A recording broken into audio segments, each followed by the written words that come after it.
Un saludo a todos los amigos de nuestra América. Como prometimos en el programa del pasado martes, hoy vamos a estar hablando de la República Cubana. El miércoles pasado fue 20 de mayo y como todos los años se conmemoró. Hubo distintas interpretaciones sobre la República Cubana, sobre lo que significa el 20 de mayo para los cubanos y hoy queremos estarlo tocando aquí en nuestra América.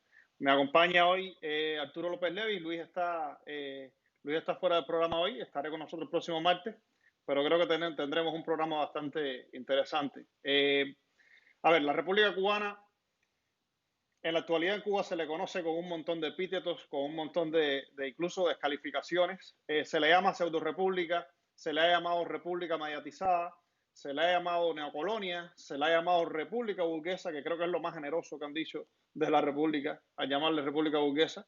Entonces, la historiografía cubana oficial le ha dedicado muchos epítetos a esa república. Creo que es hora de hablar de qué significa esa república para los cubanos y quiero darle la palabra a mi colega Arturo López Levi para que nos cuente un poco la historia de dónde salió esa república. Arturo.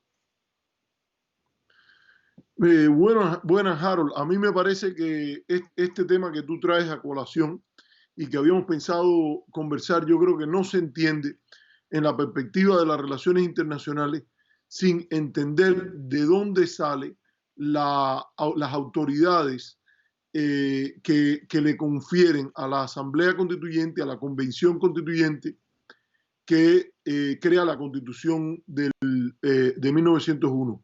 Aquí a mí me parece que es importante separar en lo que fue la República Cubana, que se inicia el 20 de mayo de 1902, en lo que es el periodo hasta el año 1934, lo que podremos llamar la República Platista y podremos decir de alguna manera otra idea, o la República post-1934 hasta la Revolución, que también, por cierto, está definida como república, porque la Constitución de Cuba nunca ha dejado de tener como nombre la república.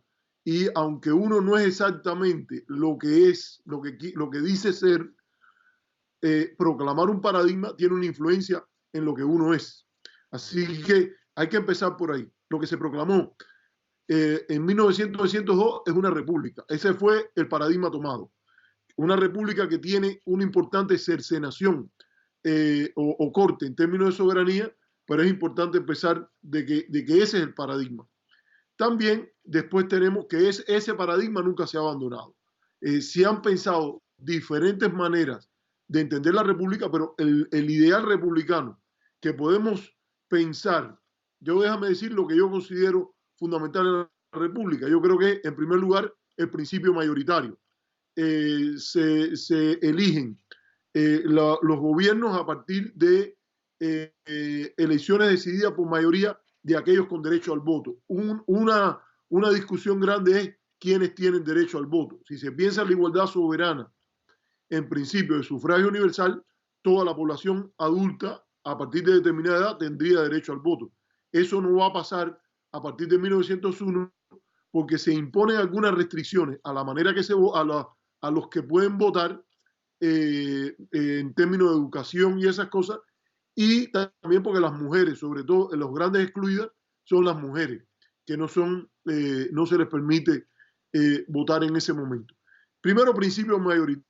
Segundo tema del principio republicano, ya que estamos hablando de las ideas de Montesquieu, las ideas de contrato social, las ideas que, por ejemplo, vienen de la época del pensamiento rusoniano, es que hay una tripartición de poderes, una separación de poderes en los cuales hay un poder ejecutivo, un poder legislativo y un poder judicial.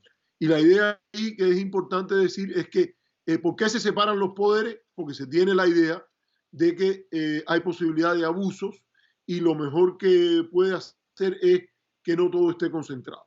En los papeles de Federalista, que es un documento muy importante en la creación de la República Norteamericana, que se convierte en cierta medida en ejemplo para otras repúblicas, particularmente las repúblicas latinoamericanas, que también siguen esa variante de constitucionalismo, se introduce la idea de el chequeo y balance de poderes, por los cuales aunque fíjate que esto es interesante porque mucha gente a veces usa, incluso en los Estados Unidos, que dicen separación y balance de poderes.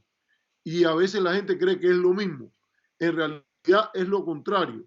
El chequeo y balance de poderes es una desviación de la separación de poderes. Se crean áreas neurálgicas donde un poder interviene en los asuntos del otro para buscar que haya un chequeo, un oversight, un control a ese respecto. Por ejemplo, un chequeo del legislativo sobre el ejecutivo sería que para el nombramiento de los miembros del gabinete del gobierno, el legislativo tiene que aprobarlo. En relaciones exteriores, por ejemplo, es muy importante que aunque se dice que la política exterior está en la rama ejecutiva, por lo que eso implica en términos de emergencia, demanda de seguridad, el comandante jefe es el presidente. Eso, por cierto, era también parte de la República Cubana. La declaración de guerra tiene que ocurrir por parte del Congreso.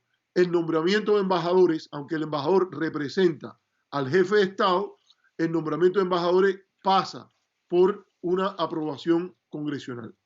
¿Esto por qué te lo digo? Porque creo que es importante hablar de estos temas. La soberanía está en el pueblo, de ahí vienen todos los poderes.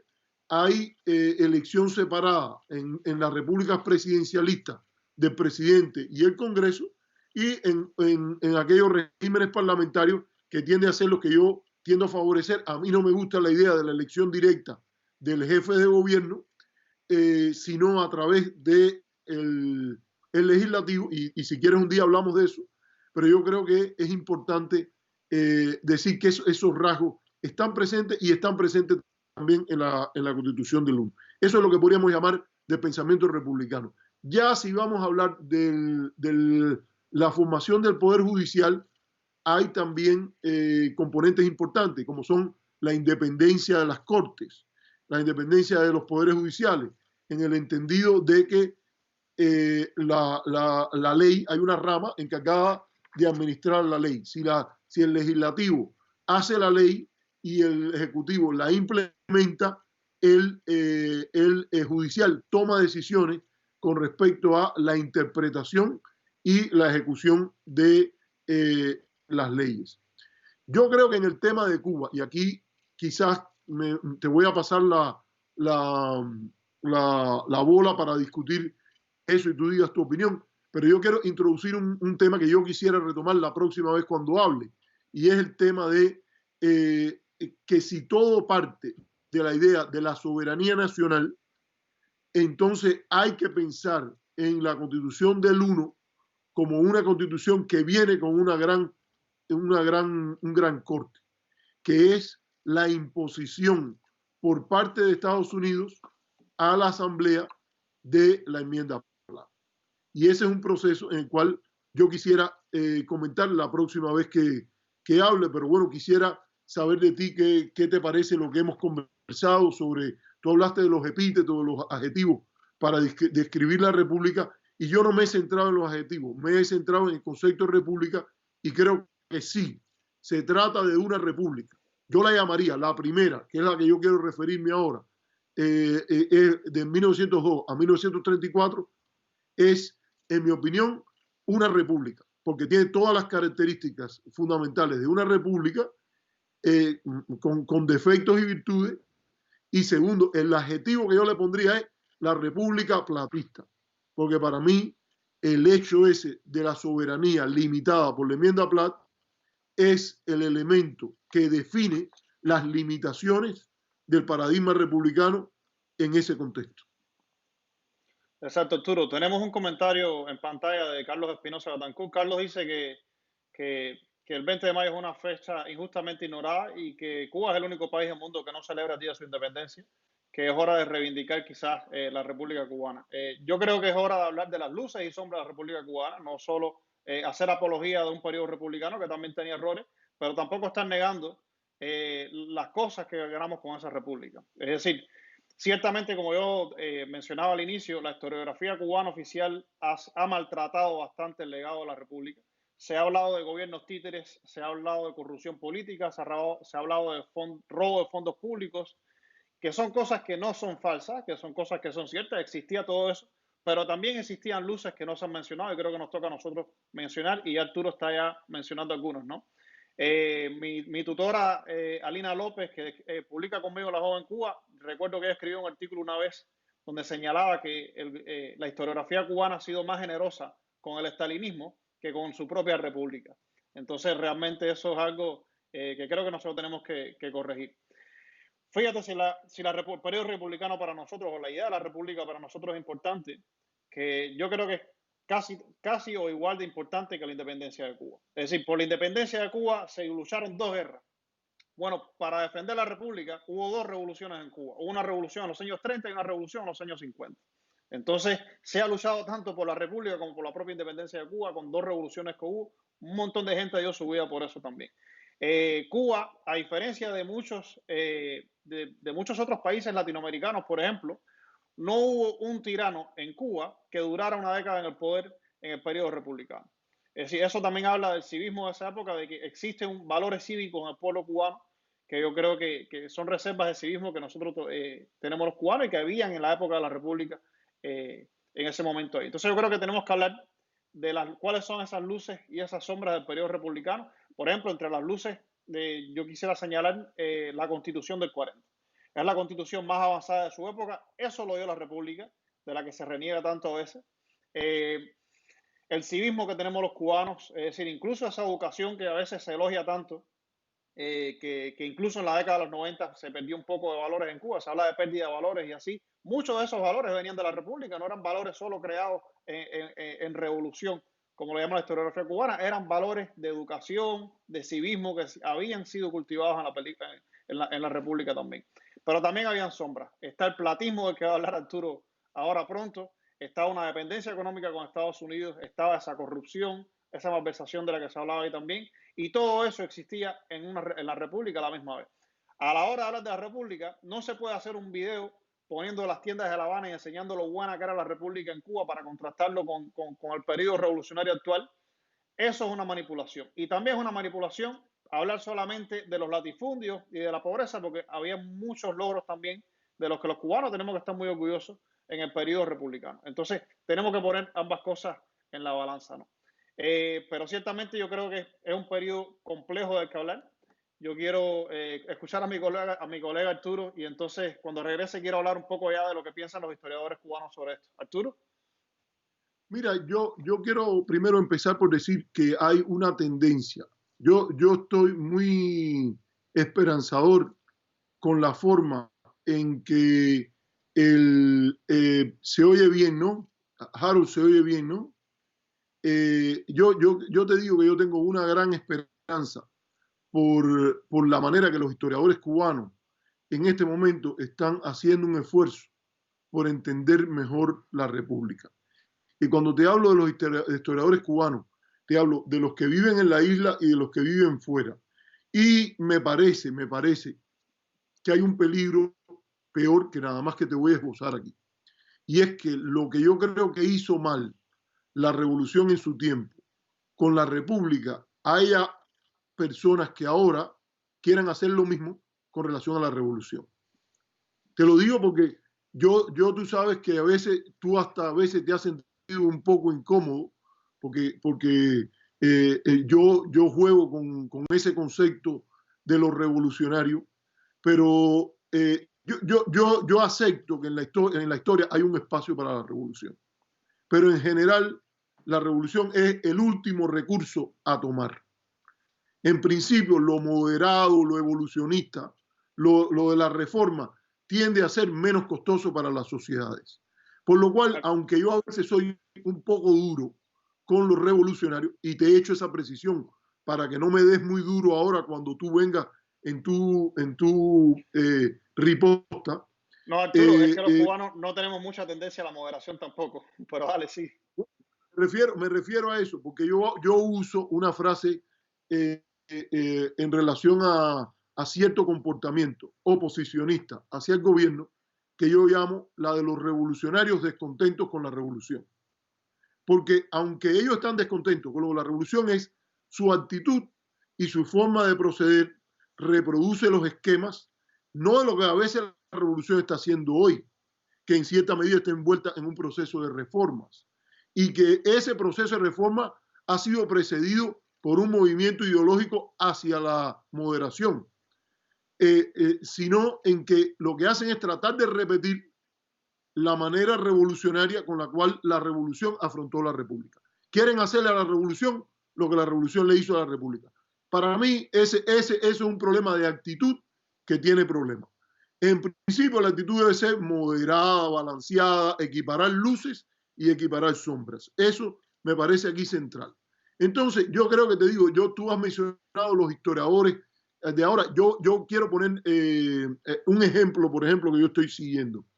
Los lunes está haciendo en el programa de Mundo García el historiador Eliades Acosta, que es un historiador que yo creo que él se identifica, no quiero ponerle nombre a las personas, pero él se identifica como un historiador revolucionario, entiendo yo, y a mí me parece, por ejemplo, que él está haciendo un esfuerzo grande por, desde su posición de izquierda indiscutible, en dar matices a la manera, por ejemplo, en que se ven figuras como el general José Miguel Gómez, el presidente Tomás Estrada Palma, las figuras como Enrique José Barona, que fue vicepresidente bajo la primera administración del presidente Mario García Menocal.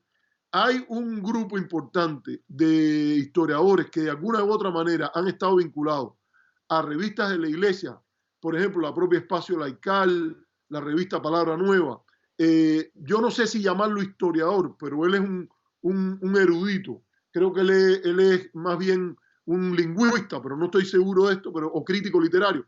Pero Jorge Domingo, que tiene una página muy importante en Espacio Laical, hace muchas cosas buenas en el rescate de páginas de la República, intelectuales de la República, etc.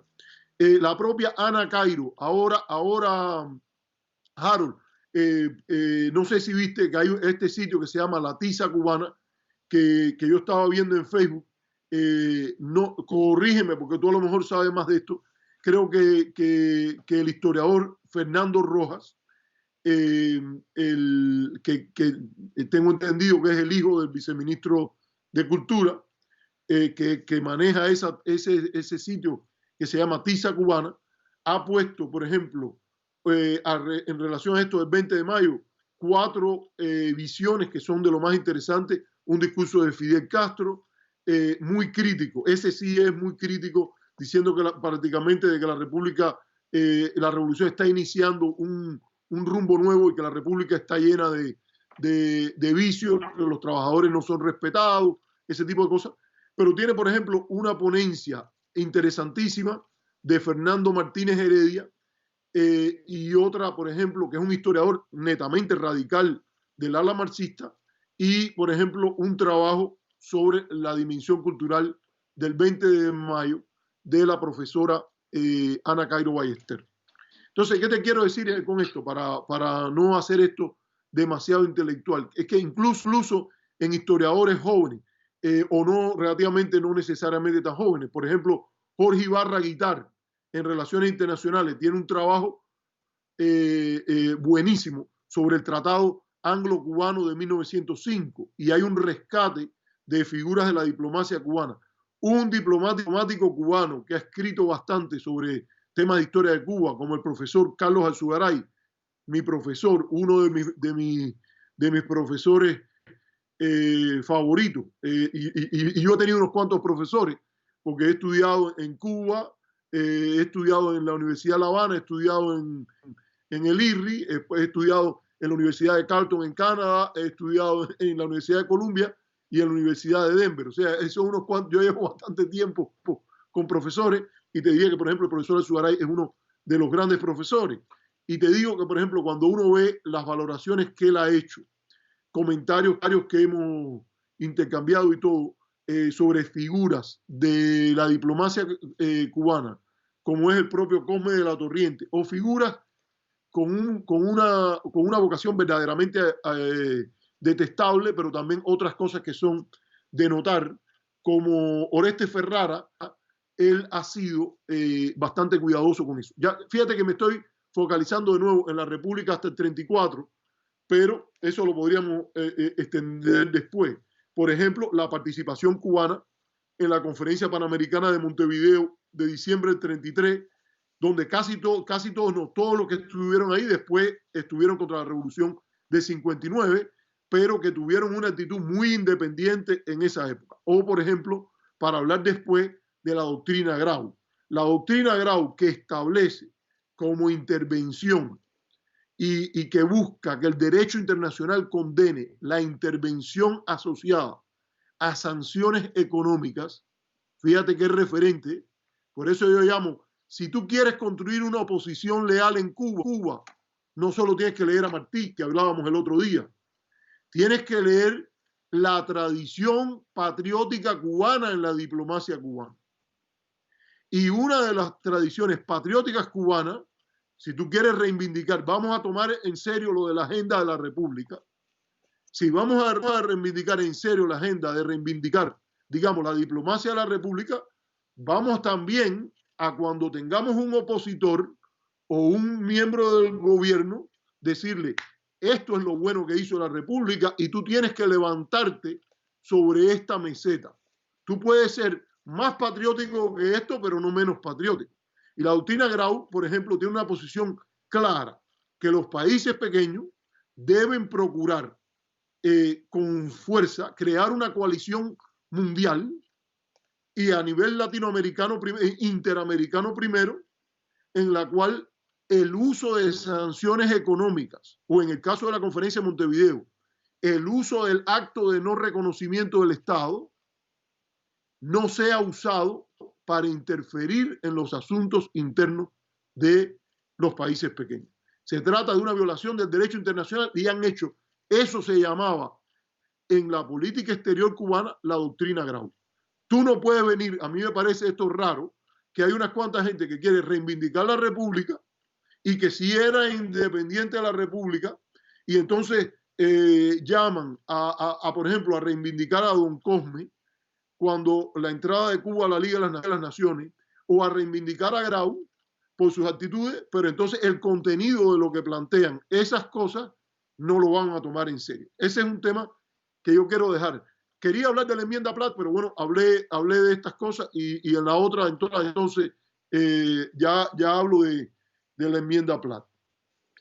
Sí, tienes pendiente hablar del platismo todavía, pero yo voy a tomar la provocación que tú acabas de hacer, porque estabas mencionando la oposición. A mí siempre me ha llamado la atención que cuando la oposición cubana trata de reivindicar el legado de la República para sí, ellos lo que reivindican es la época batistiana. Es decir, muchos de los códigos de reivindicación de la República que veo que proveniente del sector de la oposición es del batistato, no es precisamente de los partidos auténticos ni de los 8 años que hubo en Cuba de democracia con los auténticos. No se habla de otros periodos, incluso antes de eso, otros presidentes.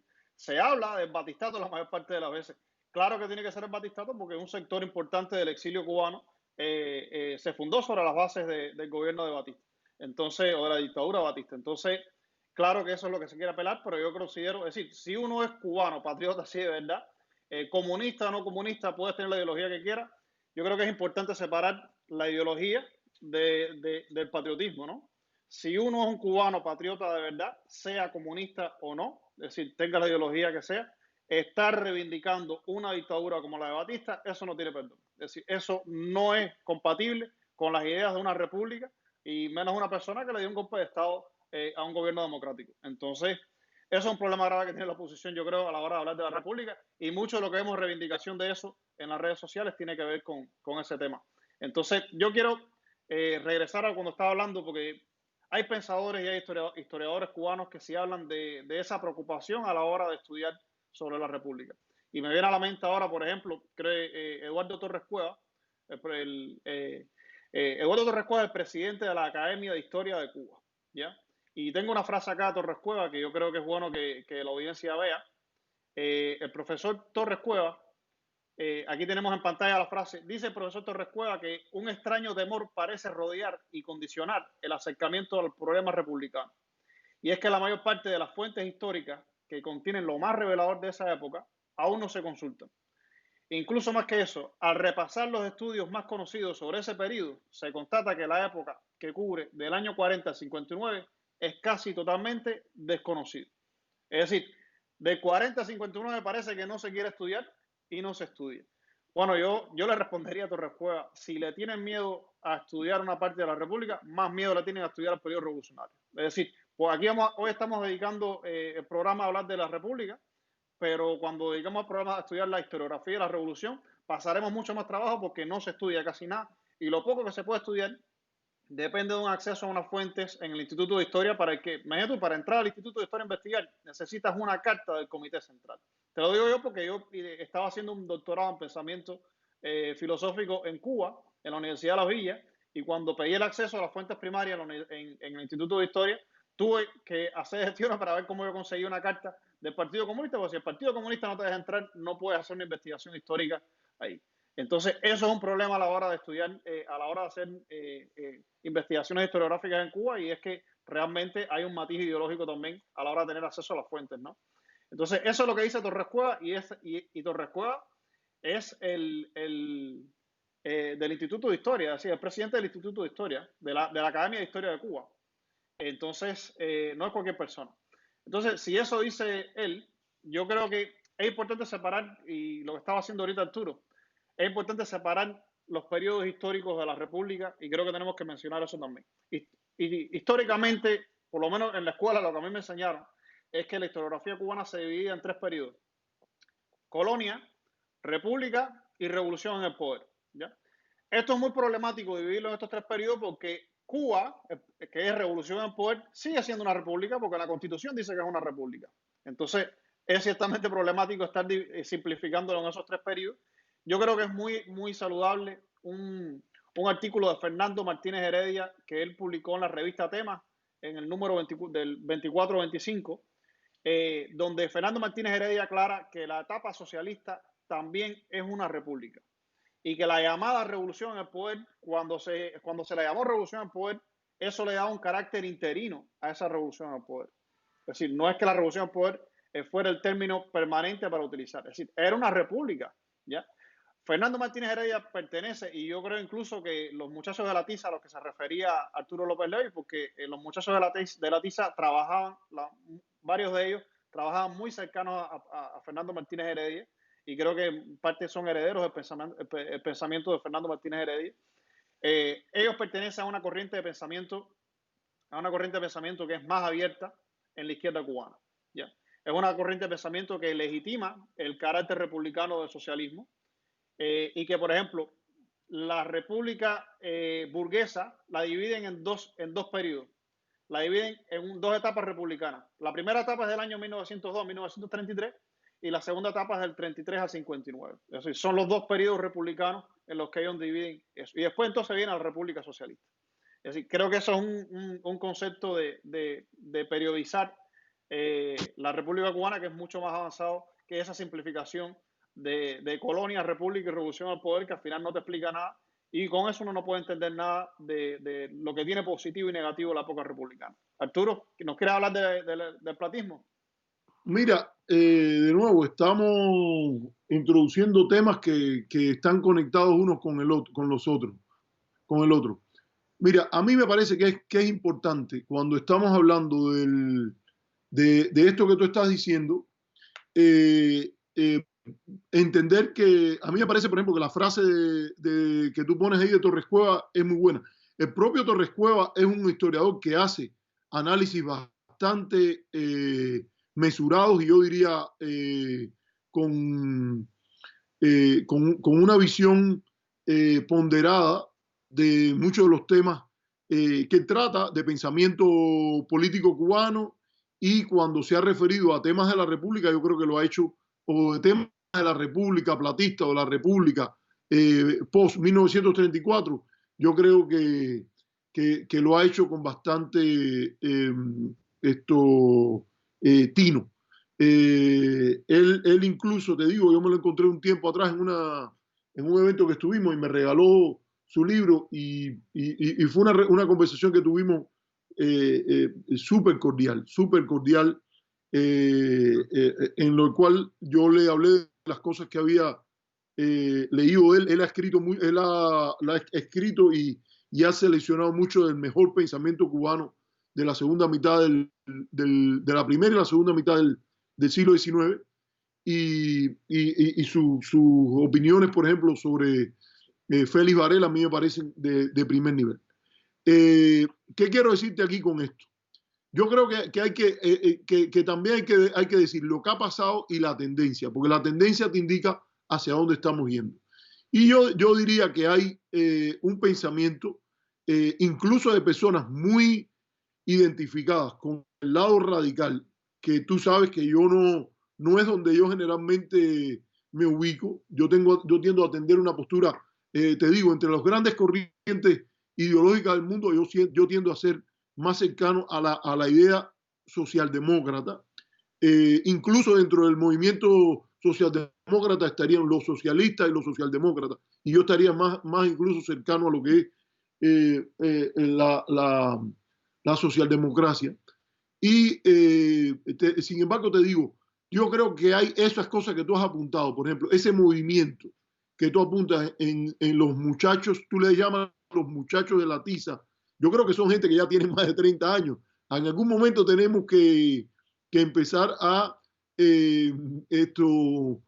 pensar que las personas no son tan muchachos. Yo estoy en mi segunda juventud y hay otros que estarían en la primera adultez, yo no sé cómo se puede poner, no, pero son personas que tienen un pensamiento bastante estructurado. Por ejemplo, las cosas que he estado leyendo de Guanche, de nuevo, me parece que están en ese sentido. Y lo digo porque un movimiento hacia la ponderación, a la apropiada lectura, no deja de tener sesgo ideológico.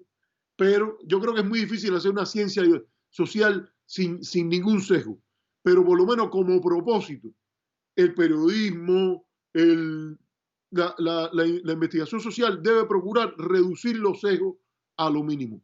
Y en ese sentido me parece muy interesante lo que se está haciendo en esto de la República. Por ejemplo, recientemente estuve leyendo un trabajo de Elier Ramírez Cañedo sobre el tema autonomista, sobre Martí los autonomistas. Muy buen trabajo por decirlo. Y creo que, por ejemplo, es alguien que viene de esa tendencia. Creo que fue hasta incluso miembro de la Comisión Constitucional, un historiador relativamente joven. Yo no lo llamaría un muchacho, pero es una persona y hemos compartido también algunos paneles y eso. Entonces, ¿qué te quiero decir? Voy entonces a decir que una revisión apropiada de la historia y lo que tú mismo llamas, esas restricciones administrativas al uso de archivos, son nefastas. Eso es nefasto porque el debate hay que tenerlo y una idea de las ciencias sociales es que yo debo tener acceso, yo no te tengo por qué creer a ti, ni porque tú cojas una cita y me la pongas. Yo quiero ir y leer el documento completo y yo poder ir y tener las mismas armas que tú para discutir. Y vamos a decirlo con claridad.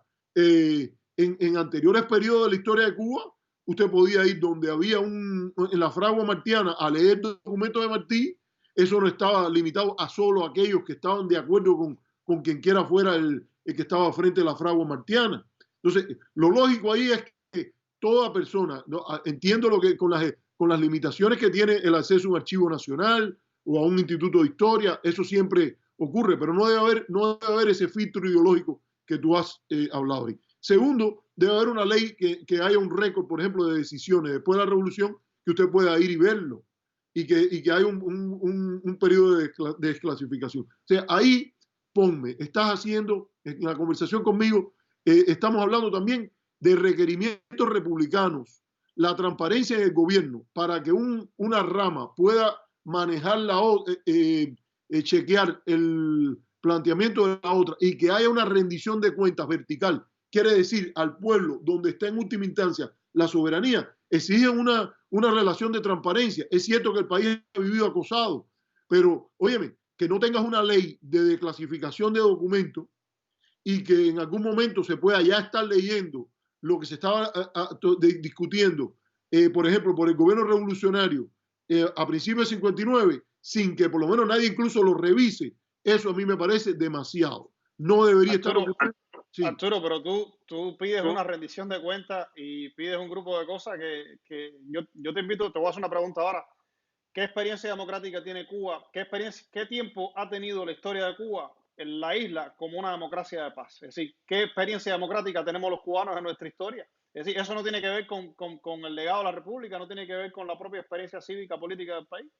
No, yo creo primero que todo entender el paradigma republicano. Hay una parte que es de educación cívica, que tiene que ver con entender el paradigma republicano. Hay veces que tú hablas con ciertas personas en las cuales, por ejemplo, elementos que son centrales en el pensamiento republicano, que es la conciliación de intereses, y ahí vuelvo de nuevo hasta el propio pensamiento de Martí. El pensamiento de Martí es un pensamiento republicano en este sentido. Yo creo que es importante a tomarlo en cuenta. Y entonces, hay virtudes, no solo están las instituciones, están las virtudes republicanas. Las virtudes republicanas tienen, por ejemplo, el servicio público. El republicanismo no es lo mismo que lo democrático. El origen, incluso en el pensamiento político, las discusiones en el pensamiento político clásico, hay una discusión entre democracia versus república. Entonces, ese elemento debe informarnos a nosotros. Entonces, hay requerimientos, por ejemplo, que tienen que ver con eso, con la transparencia y dejar un récord al gobernar. Pero bueno, déjame atendida tu provocación, déjame atender ahora la cuestión de el adjetivo platista. Y para mí, ¿por qué es importante? Yo creo que hay unos cuantos trabajos que hay que volver a visitar porque hay mucho que aprender en ese periodo que llevó a la Constitución del 1. Mira, primero que todo está la intervención. No se puede entender. El otro día hablábamos de lo que se logró de la República soñada por Martí, que hay que reivindicar, y también de lo que no se logró. Y ahí hay un balance político de fuerzas que es muy importante, que el que quiera leer la historia de Cuba tiene que entender, Harold. En primer lugar está que los cubanos no lograron la guerra corta que Martí se proponía. El fracaso de la Fernandina es muy importante para entender lo que viene después. Martí llega a Cuba no con uno de las tres naves que se habían planteado para lanzar una guerra rápida. Martí, hay que decirlo así, tiene que desembarcar. Maceo desembarca en la goleta Honor. Martí desembarca en un bote, en el que, por cierto, no es que fuera familiar directo mío, pero mi familia estuvo casada, hubo varios miembros de mi familia que estuvieron casadas con la familia Salas. Hay una señora que se llama Connie Golson, pero ese es su nombre americano, su nombre cubano es Conchita Salas, porque ella se llama Conchita, en Estados Unidos se puso Connie, se llama Connie Salas, después se casó con Golson, entonces ahora es Connie Golson, pero ella en realidad era Conchita Salas. Conchita Salas está relacionada, incluso la familia de Esperanza Bravo de Varona, que fue bibliotecaria de allá de la Universidad de Miami. Esa familia tiene incluso su hermana que era la directora junta del Colegio Lourdes en Miami. Esa familia estuvo muy vinculada a la familia López Calleja, que sería mi apellido normal cuando yo nací. Yo tengo el Levi por mi madre, pero López Calleja es un apellido compuesto. Esas familias en Santi Espíritu estaban conectadas. La familia Sala se casaron varios miembros de la familia, yo no sé exactamente, pero el caso es que hay una manera que mi familia se cruza con César Salas, que era el mejor amigo de Panchito Gómez Toro, y es uno de los que desembarca con Martí por Playita Cajobao. Lo digo porque uno cada vez que si uno se puede empatar con un abolengo independentista de eso, yo lo menciono, ¿no? Y porque es una figura sumamente excepcional. O sea, no estoy diciendo que no hay un vínculo de sangre, que mi familia se vinculó a la familia de César Sala y hubo incluso matrimonio entre la familia. Ahora, ¿qué te quiero decir aquí? Es muy importante ver que esa situación crea un tipo de guerra que, a pesar de lo rápido que fue la invasión, a la larga no se pudo impedir a tiempo. Esa frase famosa en la política martiana que dice, y toda la obsesión que hay con la República, con las Antillas, con la idea de una confederación antillana como para definir un equilibrio en las Américas, todo eso no se puede realizar. ¿Y por qué no? Porque no se puede impedir a tiempo. Entonces, ¿qué quiero decirte aquí con esto? ¿Cuál fue el resultado a partir del cual emerge la Constitución de Lula? No hay una derrota del independentismo. No hay una derrota del independentismo porque el independentismo logra sus metas mínimas, que es la expulsión de la dominación española de Cuba. Segundo, no se puede llegar a una situación como la de Puerto Rico porque los mambises han logrado poner sobre las armas al país y han hecho una guerra de té incendiaria en la cual han demostrado que pueden hacer ingobernable el país. España se gastó hasta la última peseta y Valeriano Weyler utilizó las políticas que el propio Martínez Campos decía, yo no puedo hacerlo. Una persona con un mínimo de honor no puede hacer esto. Aquí en España el único que puede venir y hacerlo es Valeriano Weyler. Y a pesar de todo eso, Cuba logra la derrota de España. Ahora, eso no ocurre a tiempo. ¿Por qué? Porque Estados Unidos tiene la capacidad ya de entrar en la política cubana, ya no en lo económico, donde ya era una metrópoli económica, sino a nivel político y a nivel militar. ¿Cuál es el resultado de esto? Que la Constitución no se puede entender sin la realidad de que es un país ocupado, y es un país ocupado con un poder que interviene del lado de los mambises contra España, pero con sus propias características y sus propios intereses. Entonces, ¿qué es lo que yo creo que hay que estudiar aquí? Es ese periodo de la intervención, por ejemplo. Hay unos cuantos trabajos que son muy interesantes. Hay trabajos de historiadores recientes, el propio Rolando Rodríguez, pero también hay otros historiadores de la República, como Emilio Porter Vilá, Emilio Roy de Lucherin, Márquez Sterling, cuando habla de la historia de la enmienda Pla, y ahí hay que ir y estudiar. Un elemento importante, fíjate, no hay que, yo ya te puse mi sesgo ideológico abiertamente, yo tengo simpatía, yo creo que es difícil, si tú estudias las relaciones internacionales, es difícil no entender el importante papel del Estado Nacional. Porque toda esa gente que te dice, no, la soberanía, no me hables de soberanía. Bueno, si tú no te gusta que te hable de soberanía, eso es desconocer el principio ordinal del sistema internacional hoy.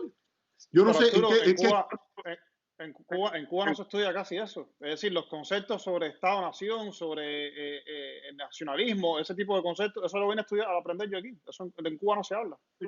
Yo creo que, por ejemplo, en el IRRI había algunos profesores que lo daban. Además, es parte del estudio del sistema internacional. Y déjame decirte que yo tomé cursos con Oscar Loyola, que era un profesor que falleció. Y Oscar Loyola ponía mucho énfasis en lo que es la gestación del protoestado nacional en la manigua cubana. Sí, yo conocí a Loyola, pero si no, es decir, si tú no incorporas esos principios de la nación, de que cuál es el interés nacional, Cuba como una nación, cuál es el legado, es decir, si tú no hablas un poco de patriotismo y no le inculcas eso a la gente en las universidades o en la enseñanza secundaria y preuniversitaria, no todo el mundo va al IRRI, Arturo, es decir, al IRRI va poquitica gente.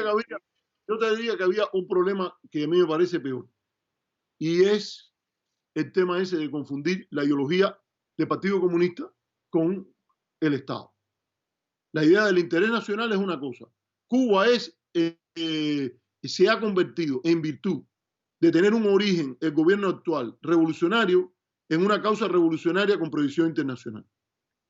Pero Cuba es primero que todo un país. O sea, la visión que un debate, si tú quieres decir que todo el que está a favor de la soberanía está conmigo, tú tienes que empezar por aquellos que están a favor de la soberanía, pero no están de acuerdo con tu ideología comunista, para hablarte con claridad. El comunismo no es la única forma de tener una nación en Cuba.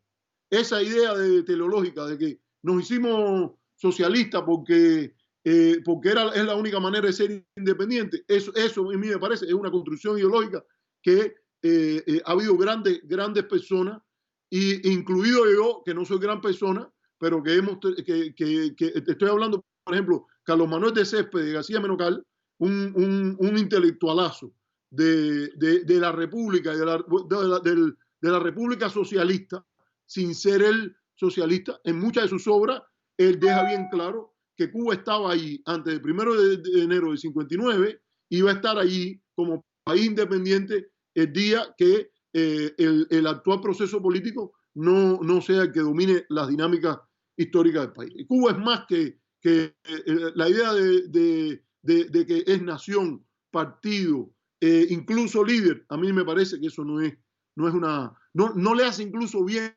al nacionalismo, para hablarlo claro. No le hace mucho bien porque le sopla al nacionalismo los errores del comunismo, que son propios de su ideología, no son propios del pensamiento nacionalista. Incluso fíjate que cuando hemos hablado de China, que alguna gente a mí me dicen, pero ¿cómo es que tú dices que el Partido Comunista Chino no es un partido que ha logrado mucho? Yo digo, sí, el Partido Comunista Chino ha logrado, y en cierta manera habría que decirlo también del Partido Comunista Cubano, que tiene logros como partido nacionalista que no son logros como partido comunista. No ha construido el socialismo en Cuba, ha mantenido la independencia de Cuba. Mantener la independencia de Cuba es un logro nacionalista. Construir un socialismo sustentable, viable, que tú le puedas ver perspectiva, eso sería un logro socialista. Construir una sociedad con tendencia al hombre nuevo guevarista, de características comunistas, ese sería un logro comunista. Pero si yo incluso te digo, he visto logros, reconozco logros importantes al Partido Comunista y al liderazgo genial en algunas medidas y en varias, por decirlo, o en unas cuantas de Fidel Castro, yo más que todo la genialidad se la veo en el sentido nacionalista. No es, a mí no me parece que el legado, y en esto quiero ser, de nuevo, no me ha dejado meterme en la maña en enmienda a hablar, no me ha dejado meterme en enmienda a hablar, pero te digo, hablando de estas cosas, yo creo que hay que distinguir esas cosas. Hay puntos donde la agenda nacionalista, en cierta medida, mira, Mella tiene una frase que yo siempre la he comparado con la de Mariátegui, porque Mariátegui dice en un determinado momento algo así como somos antiimperialistas, somos socialistas, somos antiimperialistas porque somos socialistas. Y Mella tiene una que dice algo así como somos socialistas porque somos antiimperialistas. O sea, lo primero en Mella es somos antiimperialistas, en Mariátegui lo primero es que somos socialistas. Yo creo que hay una relación ahí que es importante porque en determinado momento y la proyección de un nacionalismo no es una proyección de buscarse broncas con las grandes potencias democráticas, pero sí de defender como un coto sagrado la soberanía del país. Entonces, yo creo que es evidente que la Revolución Cubana, ante políticas imperiales, tiene mérito importante en resistir esas políticas. Ahora, eso no implica que esos méritos sean automáticamente de corte socialista, comunista o una cosa así. Está bien. Me dejaste sin poder hablar te paso la palabra, pero que quiero seguir hablando del fermento, el terreno de donde sale la Constitución del 1 y el 20 de mayo. Porque es lo que estamos hablando.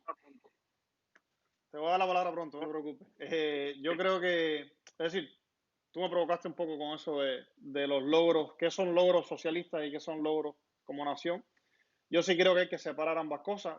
Es muy útil para el gobierno cubano ligar, es decir, creo que ha sido una intención del gobierno cubano capitalizar la nación y vincular la revolución a la nación. Es decir, y eso también yo creo que ha funcionado. Hay muchas personas que no saben diferenciar qué cosa es ideología y qué cosas son valores nacionales. Lo hablábamos el martes cuando hicimos el programa sobre José Martí, de que lo que estaban haciendo los clandestinos, de echarle sangre a los bustos del apóstol José Martí, es porque no saben diferenciar qué cosa es un símbolo nacional de qué cosa es un símbolo gubernamental o un símbolo ideológico del Partido Comunista.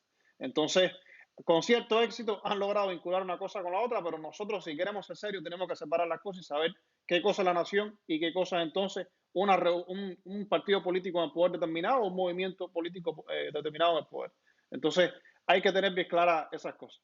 Yo sí soy muy cauto a la hora de hablar a la hora de cuestionar los logros del socialismo en Cuba o los logros de la propia revolución, porque es un gobierno o es un movimiento político que ha estado 6 décadas en el poder, pero que no ha vivido una democracia de paz.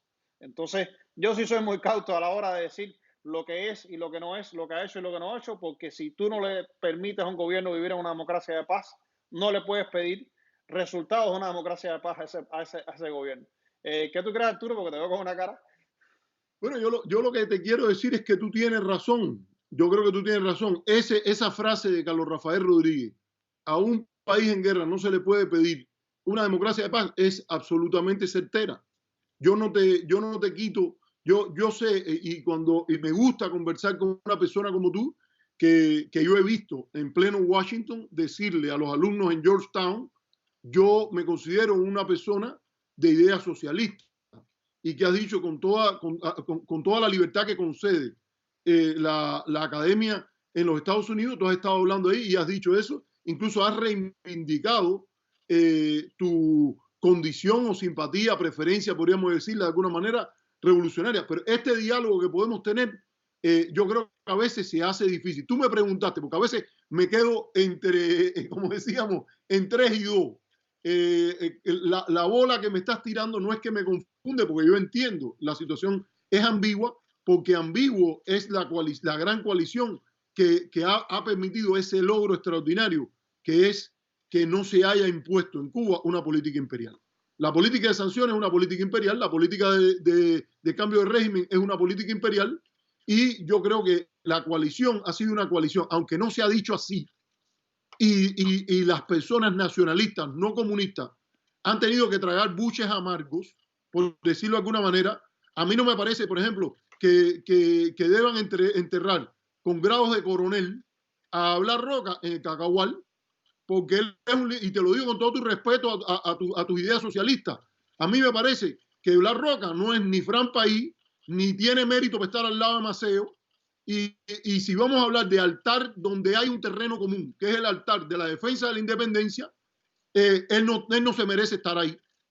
Y ni para la unidad no era necesario, para la unidad entre nacionalismo y ideas comunistas o las variantes que se crean, no era necesario poner a ese señor ahí. Él tiene Yo sus creo, méritos, fue un político importante en la República, desarrolló un pensamiento en ocasiones que a mí se me torna bastante dogmático, pero vamos a hablar claro. Para ser coronel del Ejército Libertador o para ser coronel, estar al lado, oye, no lo han puesto al lado de cualquiera, lo pusieron al lado del titán de bronce, cuyo único mérito, bueno, que cuyo único mérito, no, yo no quiero pasarme de la cuenta porque quiero ser respetuoso de las personas que lo consideran a él esa gran figura y lo que aporta. Yo creo que él aporta importantes cosas a la unidad de los diferentes sectores y todo eso. Pero oye, no es lo mismo que te pongan al lado no sé, de Gallito Álvarez, uno de los coroneles que fue en la guerra de independencia, del sobrino de Bartolomé Mazó, no sé, lo han puesto al lado de Maceo. Y yo por lo menos particularmente, no, y no quiero fumar un rollo con eso, porque esos son históricos y ni nada de eso, pero se les ha ido la mano, vamos a decirlo con claridad. En ocasiones, una figura, por ejemplo, como Fran País, se le dio el entierro de coronel. No había coroneles en el 26 de julio, pero se le dio un entierro desde la perspectiva del 26 de julio, que no era un movimiento comunista, aunque tenía un ala bastante radical históricamente, se le dio un entierro con grado de coronel. Arturo, Creo que Blas Roca no se merecía eso, pero bueno, fue una decisión. No voy a fumar un rollo con eso, eso no es tan importante, Jaro. No quiero pero dar yo sí quiero tiempo para hablar responderte. de Blas, que quiero hablar de eso. Yo sí quiero Dime. responderte porque yo creo que tú los escoges bien, porque yo tampoco soy un fanático de Blas Roca. En mi tesis de licenciatura yo le hice una crítica bastante fuerte a Blas Roca. Por ejemplo, Blas Roca, yo hice la tesis mía en la universidad sobre la política cultural en el periodo revolucionario, y él tiene una polémica con Alfredo Guevara que lo hace lucir realmente muy mal. Tenía posiciones muy dogmáticas en lo vinculado a la cultura.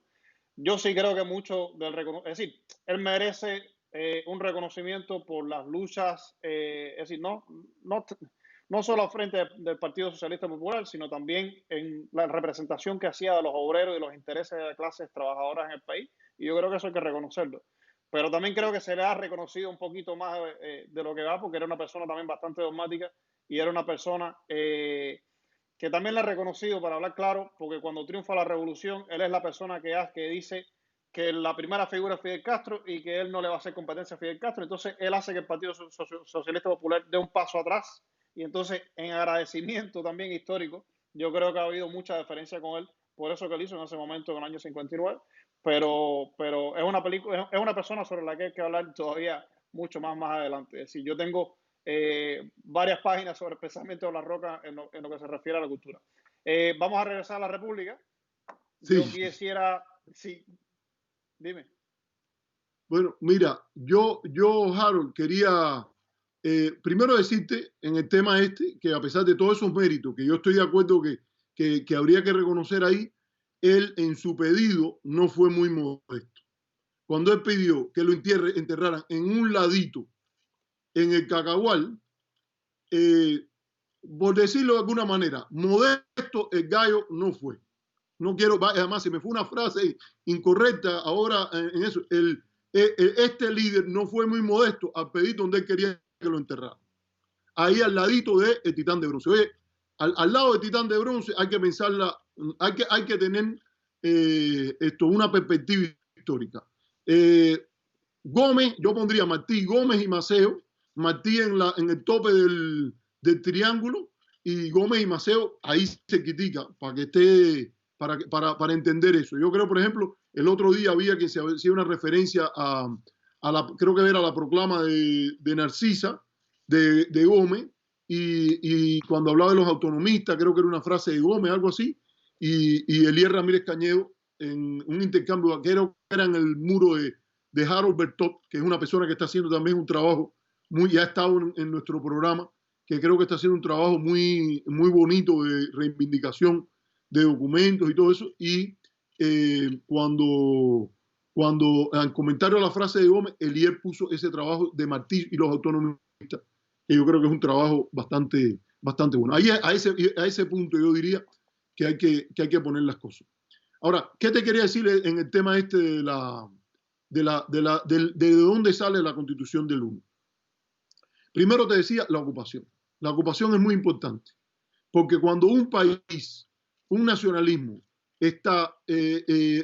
tiene un país ocupado, las opciones se le ponen difíciles. Él puede montar una resistencia dura, como la que trató de hacer Emilio Aguinaldo en Filipinas, y eso le puede costar, si hay una derrota, llegar hasta el año 34 ocupado.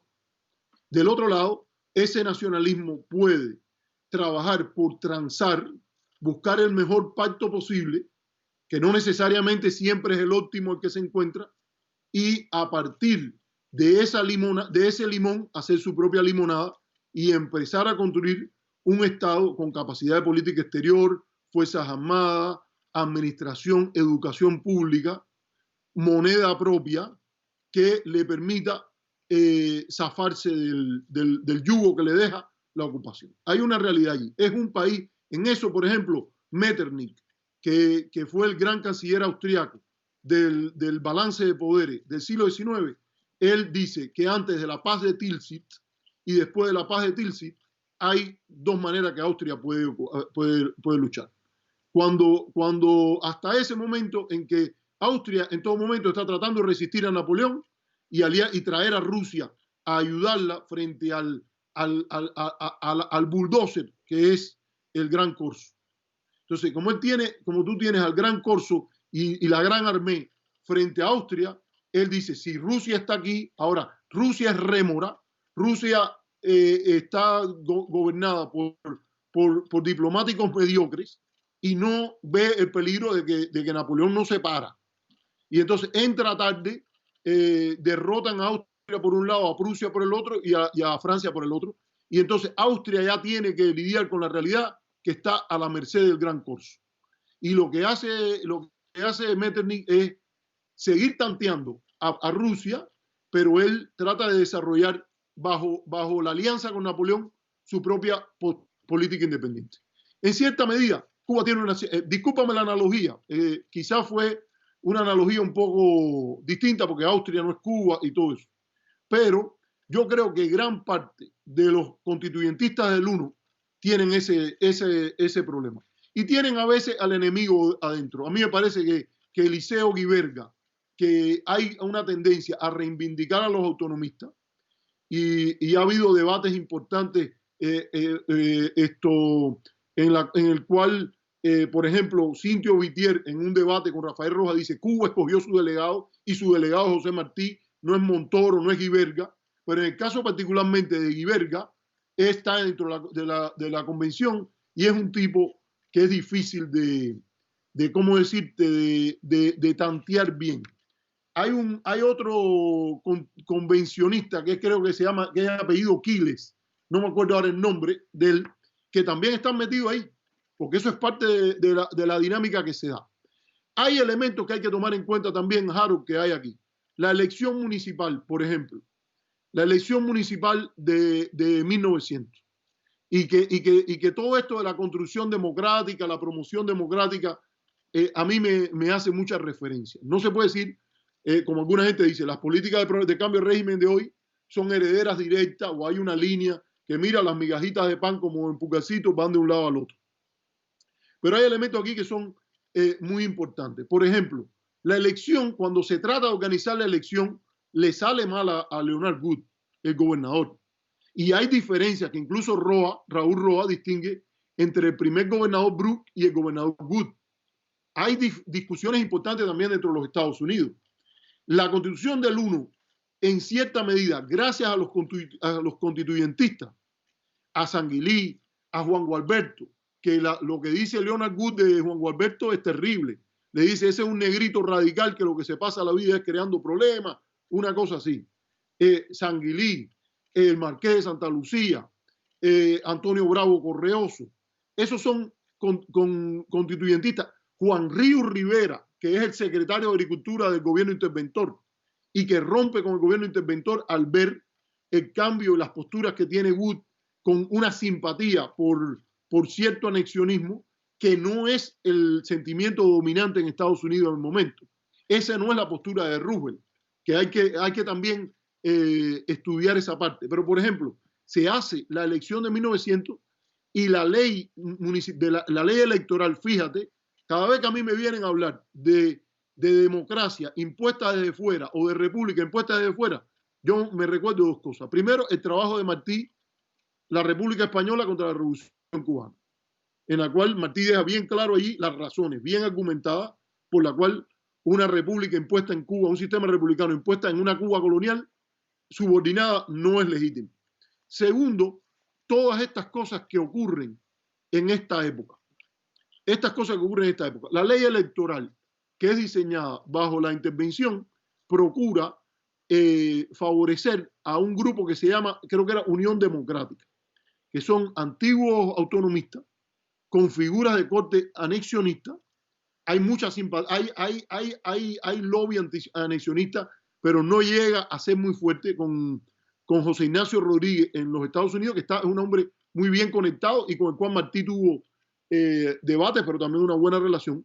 Pero la ley electoral de 1900 está, fíjate los nombres, está el Partido Nacional y el Partido Republicano. Los dos grandes partidos donde el independentismo y el pensamiento cubano, que ya se ha ido gestando, unificando, están el Partido Nacional y el Partido Republicano. Son las dos corrientes más importantes que en Cuba ya están triunfando.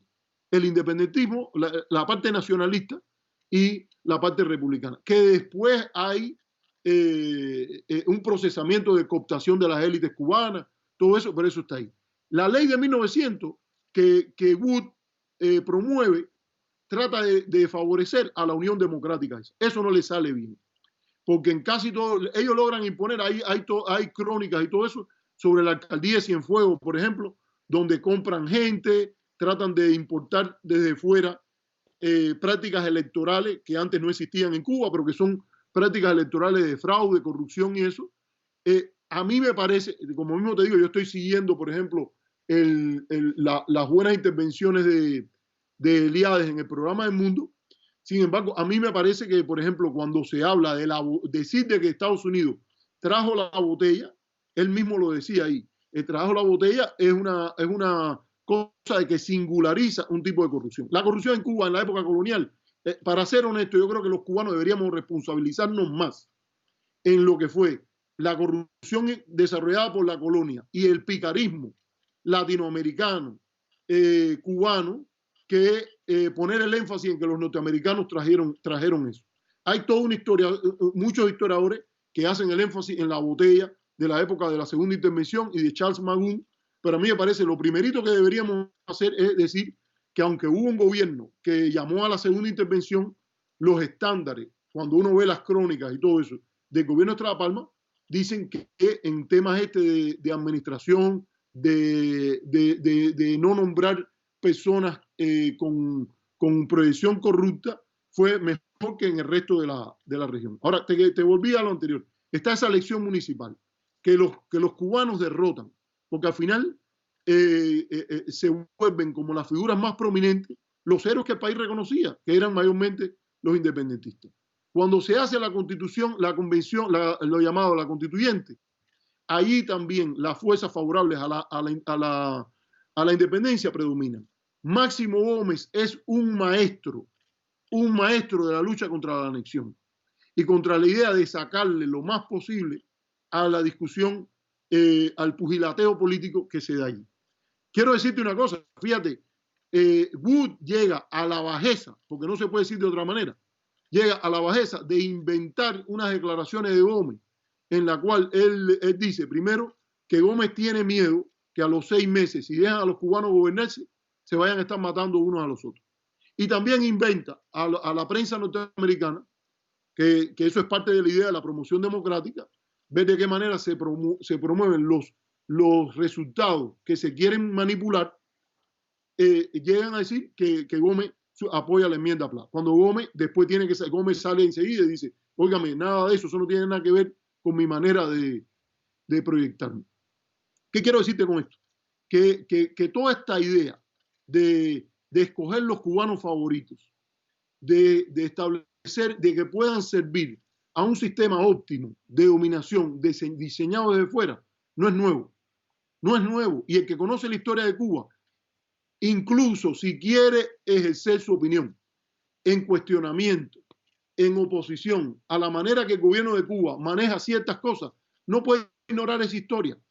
Sería ciego que tú digas, bueno, yo estoy viviendo en una especie de Bélgica o estoy como en las 1001 noches de Bagdad, que también tiene sus propios problemas. En Cuba, cada vez que se habla de interferencia norteamericana para promover los ideales republicanos y los ideales democráticos, eso viene aparejado con una selección de sus cubanos favoritos. Y eso la pregunta es, ¿qué real democracia y república queda a partir de esa condición? La enmienda, entonces, ¿qué quiero decirte? La Constitución del 1 es el resultado de esas condiciones. Hay un gran debate, porque la orden que da Wood o la instrucción que da Wood es hacer una constitución para gobernar Cuba, pero también una constitución que se supone exprese, fíjate lo que dice originalmente, que exprese la opinión sobre las relaciones Estados Unidos-Cuba. Los constituyentes le toman esa palabra. Y entonces que ellos dicen, nosotros vamos a aprobar una constitución y una vez que haya un Estado constituido, vamos a acordar en tratado las relaciones entre Cuba y Estados Unidos. Eso es otra vez importante. Si tú sabes eso, tú sabes que el timing, el tiempo y la secuencia son esenciales en política. ¿Qué debe venir primero? ¿Una apertura política en Cuba o el fin del embargo? A mí me parece que los constituyentistas estaban claros. Lo primero que hay que hacer es respetar la soberanía del país. Después que tú respetes la soberanía del país, entonces puede haber una discusión sobre el ordenamiento político que nos estamos dando. Por eso es que fíjate que los constituyentistas dicen, ¿qué ponen primero? Nosotros nos organizamos como Estado y lo hacemos a nuestra manera, sin condicionamiento externo ninguno. ¿Cuál es tu papel en esto? es mirar desde fuera. Ese es el papel que te toca. Aunque tú seas el gran poder, lo que te toca es mirar desde fuera, intervenir. Si intervienes de alguna manera, tienes que ceñirte a lo que el derecho internacional te dice. Y hay una frase que un amigo mío citó en un artículo, porque yo la usé cuando me preguntaron una vez qué va a dar Cuba a cambio de que le quiten el embargo, y recordé lo que dijo Salvador Cisneros Betancur cuando lo vinieron a ver y le preguntaron qué va a dar Cuba por una negociación de la enmienda Plan. La posición de Salvador Cisneros Betancur fue clara. ¿Qué les voy a dar? Déjame preguntarle al amigo mío que me citó una vez cuando él escribió sobre eso, que eres tú. ¿Qué fue lo que contestó Salvador Cisneros Betancur? Nothing. Dice, incluso cogió y se lo le dijo, estaba hablando en español con traductores, no sé qué, pero le dijo, ¿qué le vamos a dar a ustedes? Porque ustedes nos respeten. Nada, nothing. Entonces, ¿qué tiene que dar Cuba? Porque le quiten, en mi opinión, ahí, ¿qué tiene que dar Cuba para que la respeten en principio? Nada. ¿Qué tiene que dar Cuba para que le quiten el bloqueo? Nada. Eso es una política que es violatoria a la soberanía cubana, incluso en la admisión de los abogados del Departamento de Estado. Incluso cuando empieza la política de cortarle la cuota azucarera cubana, mira el reporte que le hacen a Roy Robotón los analistas del Departamento de Estado, que dicen, no haga eso porque los cubanos tienen un fuerte sentido nacionalista y se van a aglutinar en torno al gobierno si nosotros nos ponemos a oponernos a la ley de reforma agraria y a agitar el corte de la cuota azucarera. ¿Por qué te quiero? Para terminarte, porque sé que me he metido un tiempo largo aquí hablando. Ese es el contexto de que sale la Constitución del 1. No se le puede pedir peras al olmo. Yo creo que hay muchas cosas que criticar en la República, pero en ese momento fundacional, que es tan importante, que es la creación de la Constitución, la primera elección, yo creo que por eso incluso el ensayo de Ana Cairo es tan importante, porque ilustra un momento en que se obtiene lo suficiente para que Máximo Gómez diga, hay quien dice que dijo, hemos llegado, y hay quien dice, creo que hemos llegado. Yo no sé por qué es tan importante decir, creo que hemos llegado, porque yo creo que toda persona que emite un juicio político tiene que entender que hay un % grande de incertidumbre.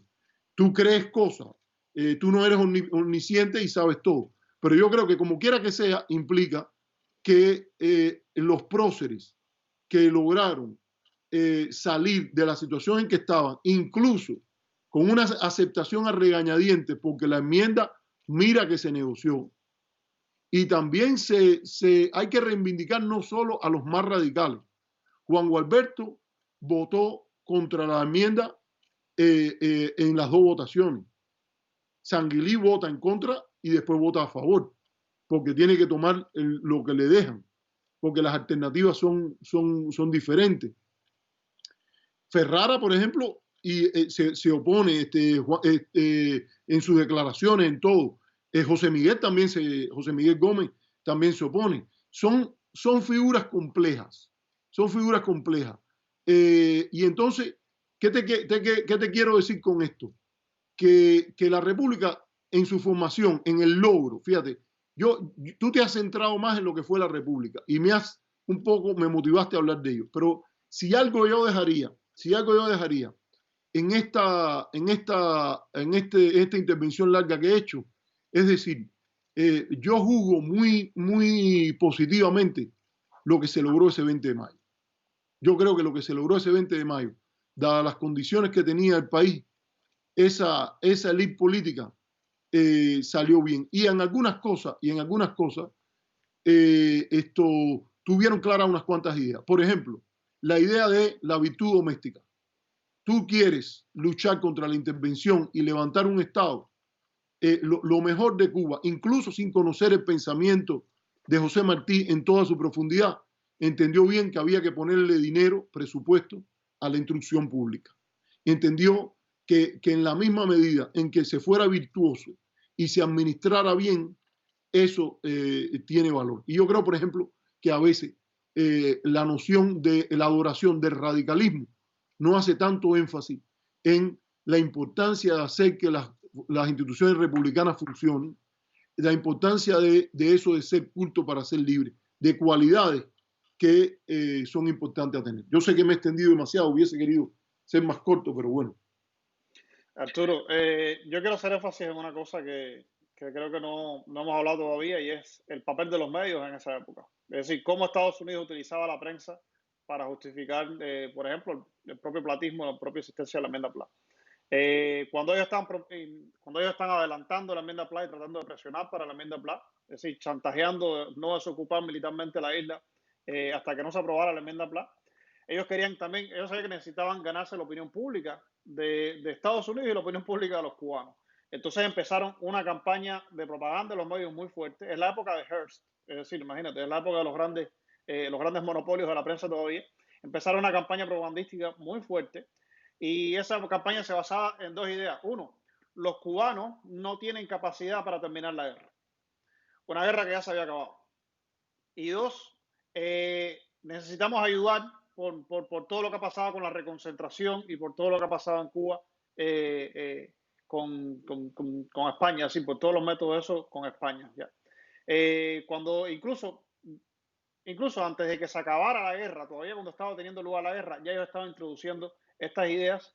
Y yo recuerdo que el fundador de la Cruz Roja Internacional le pide permiso a Estados Unidos para auxiliar a las víctimas de la reconcentración, porque ellos están justificando la presencia militar en Cuba, que se estaba ya extendiendo y estaban ocupando posiciones que no les iban a entregar a los mambises después. El fundador de la Cruz Roja les pide y dice que quiere ayudar a la isla y ellos le niegan la entrada, es decir, le niegan la autorización a que participe la Cruz Roja en eso. Evidentemente había una agenda ya de lo que venía después ahí.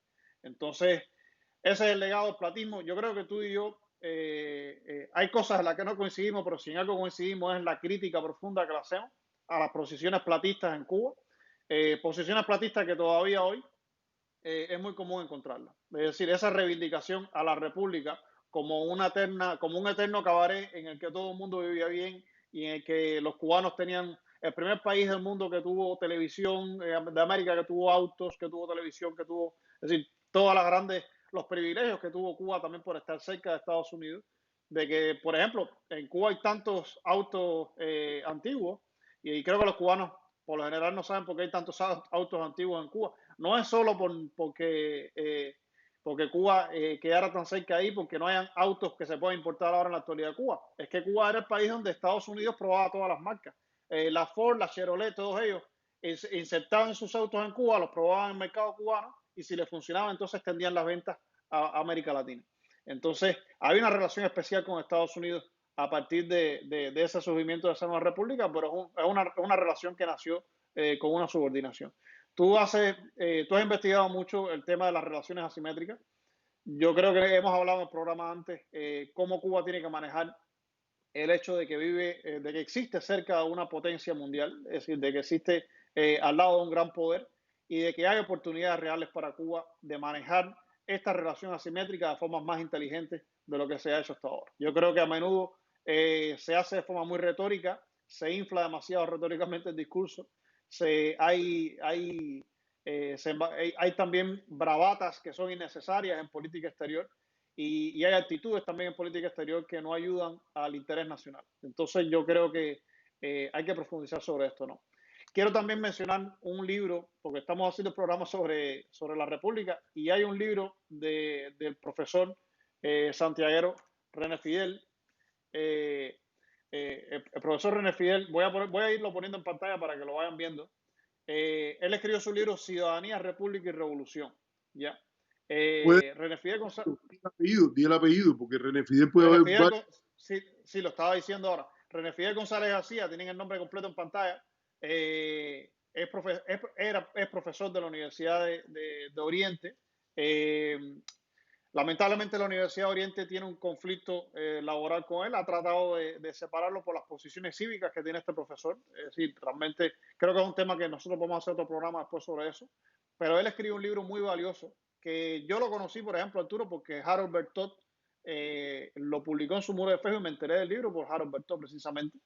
Y hay una frase del libro que quiero destacar, y lo tenemos en pantalla. Dice que la definición del ciudadano no puede agotarse en una definición rígida en su sentido de pertenencia a una comunidad política. Es decir, no es la existencia de una identidad de práctica y cultura política como los derechos y su transformación y garantía.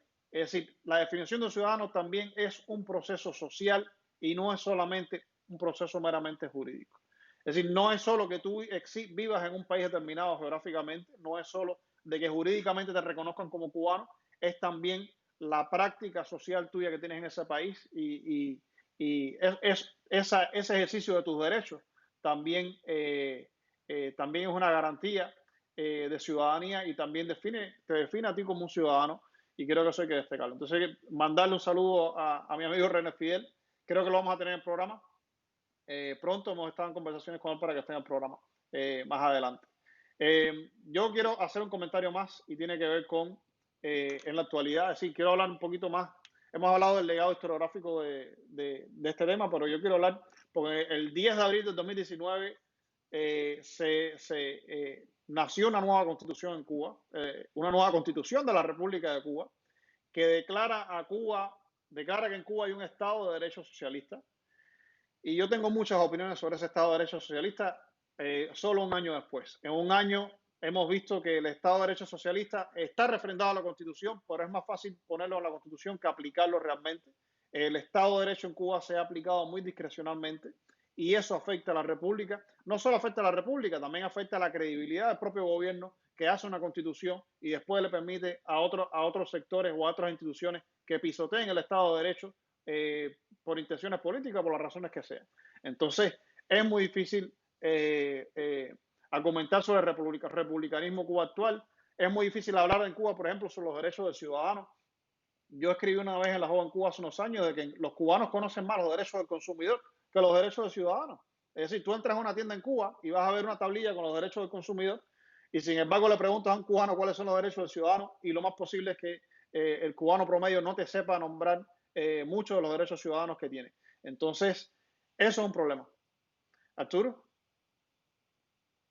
Bueno, Harold, yo creo que tú has apuntado problemas que realmente hay.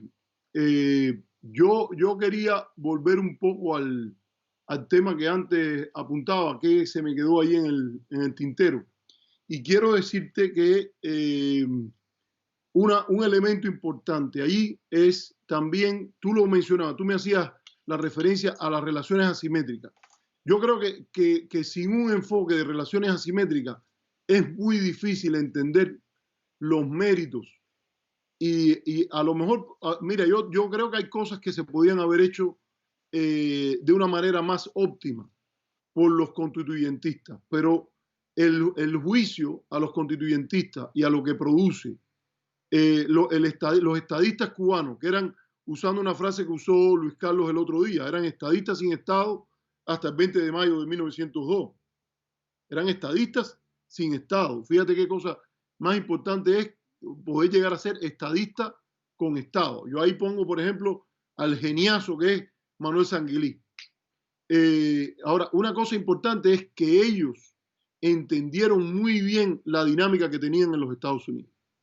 Y yo sé que, por ejemplo, en Cuba hay gente muy bien preparada en temas de los Estados Unidos. Y los cubanos tienen un capital importante político por la atención que le dedican. Cuando digo los cubanos de Cuba, los cubanos que viven aquí, los cubanos que viven en otros países. Hay un conocimiento de Estados Unidos que es importante. Pero yo creo que en general habría que siempre estudiarlo. Una dinámica importante, una lección importante, que es ese grupo de constituyentistas dejaron. Y que también están en otros casos, por ejemplo, la relación entre Bélgica y Francia, la relación, o Bélgica y Alemania, la relación entre Finlandia y Rusia, desarrollar un conocimiento auténtico, lo más exacto posible de la gran potencia que vive cerca. Y ahí también creo que a veces se ganaría más en el contexto cubano si se entiende a los Estados Unidos que no es ni los de la Carta de Jefferson. Cada vez que alguien aparece y dice, la política es la misma, me dicen incluso, hay gente que incluso cita a Alarcón y dicen, ya lo dijo Alarcón, la política es la misma desde la Carta de Jefferson. No. Estados Unidos ha cambiado mucho de la Carta de Jefferson aquí. Y hay elementos de continuidad, pero hay otros elementos que son diferentes. Hablábamos el otro día cuando hablábamos de Martí. La idea esa de la separación de la América nuestra, de la que no es nuestra, también hay que decirla. Este es un país en gran medida latinoamericano también. Es un país, la idea que en Martí está tan presente de discriminación a los latinos como principio fundacional del país a partir de la anexión de Texas y de la guerra contra México y lo que vino después, eso no es un principio, digamos, una piedra, un cornerstone, ¿cómo sería? Una piedra angular del sistema político norteamericano hoy. Está bueno ya, mira, no ayuda a conocer y a tener un debate apropiado, ya no a nivel de las élites, sino a nivel de la población. No ayuda que se diga, que se hable en esos términos. Ya Martí lo dijo, la América que no es nuestra. Estados Unidos, ya Bolívar lo dijo, parece destinado, ¿no? Hay grandes complejidades al interior del sistema político norteamericano. Y los constituyentistas del uno, cuando me refiero a ellos, me refiero al ala que estaba negociando duro para salir del rollo en que estábamos por la intervención en el 98 y lo que Martí no logró, que fue impedir a tiempo. Fíjate, siempre me gusta la idea de considerar el tiempo una variable política. Otro elemento que es importante en las relaciones asimétricas. Un país pequeño no tiene el tiempo que tiene un gran poder. Los errores de pérdida de tiempo en reformas, en cambios, en acciones proactivas, el costo que paga un país pequeño por eso no es el mismo que paga un gran poder. Por ejemplo, eso hay que tenerlo en cuenta. Los constituyentistas, estoy hablando de Sanguilí, el propio Juan Gualberto, ellos establecen, el propio Rubens, ¿me entiende? Horacio Rubens está trabajando en gran medida en tándem con Máximo Gómez en relación a que el proyecto anexionista sea derrotado. Y para decirlo también, tiene un terreno fértil. La gran mayoría, hay el Partido Demócrata con William Jennings Bryan, que es uno de los políticos norteamericanos que viene al 20 de mayo en Cuba, tiene una posición claramente contraria a la anexión. Y hay debates que son sumamente interesantes por cosas que no son necesariamente progresistas. Hay grupos que dicen que los cubanos son de una raza inferior, por lo cual, y que los puertorriqueños son de una raza inferior, por lo cual no habría que incorporarlo. Y de hecho, hay una teoría de la deanexión. El territorio puertorriqueño, por ejemplo, que esté bajo la bandera, pero que no sea un Estado, para hablarte con relación a esto. Entonces, yo creo que es importante que se entienda esto aquí, porque los constituyentistas, si algo también tenían bastante bien, es un conocimiento bastante fuerte de los Estados Unidos. ¿Y que eso permitió, Harold? Aquí es conectaron la defensa de la independencia de Cuba con la idea de la resolución conjunta. La dignidad moral de los Estados Unidos de servir a la promesa que hizo. Yo te tengo aquí, por ejemplo, estuve buscando cómo íbamos a hacer el de esto. Te voy a leer algunas de las cosas en las cuales el lobista, el cabildero Rubén, juega un papel muy importante a nivel incluso de lo local. Él va a Filadelfia, él va a Maryland, él va a North Carolina. Y en todos esos lugares él busca proyecciones que influyan en los senadores. Yo viví en Colorado y he buscado en la historia, el Museo de la Historia del Estado y todo, está el senador Teller, que es el autor de la resolución conjunta. Entonces, se erige toda una narrativa por parte de aquellos que están a favor de la independencia, que conecta con los mejores valores de los Estados Unidos. No se tragan la idea de esa narrativa que es de un imperialismo monolítico, compacto, que viene y que tiene intereses sobre Cuba de apropiación, sino que por el contrario, construyen una narrativa que enfatiza las divisiones al interior de los Estados Unidos y también un llamado a que Estados Unidos cumpla con los valores que ellos mismos se hacen.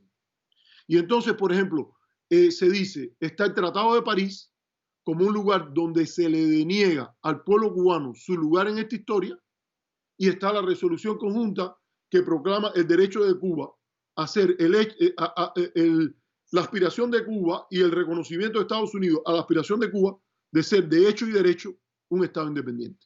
Entonces, esa dinámica en el negociado, en el tira y afloja entre los sectores del nacionalismo cubano y las políticas norteamericanas, a mí me parece que son importantes.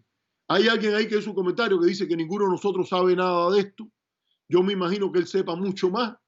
Pero bueno, este programa es el nuestro. Él puede decir lo que quiera, que todo lo que Estados Unidos quería, que no había nadie en Estados Unidos tratando de anexionarse a Cuba.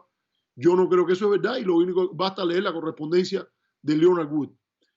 También el que diga que Estados Unidos estaba interesado en anexionarse a Cuba en 1902 también la tiene dura, porque hay evidencias importantísimas que hasta el propio presidente Roosevelt, después de la muerte de McKinley, es claro que el rumbo a correr es un tipo de relación asimétrica, de cierta subordinación, pero que no implica la anexión.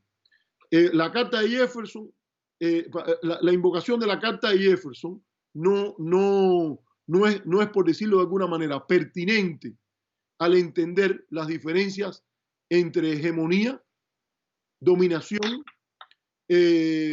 primacía, presunción hegemónica. Son diferentes conceptos que un pueblo en cierta medida educado, instruido, como el pueblo cubano en la diáspora y en la isla, ganaría más en aprender de esos matices y también a la hora de juzgar lo que sus predecesores hicieron.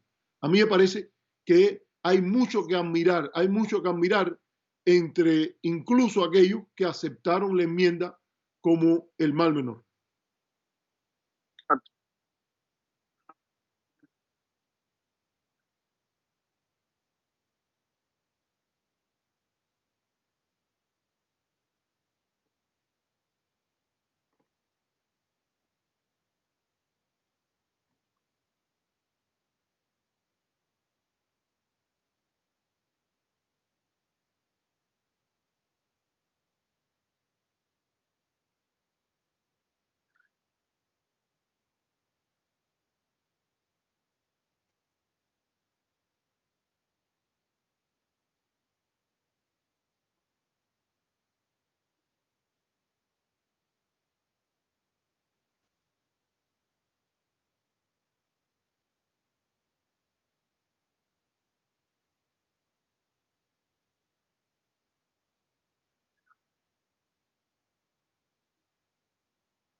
Harold, no sé, me dice, hay un comentario que estamos sin audio, no sé si es cierto. Ya, sí, ya lo corregí.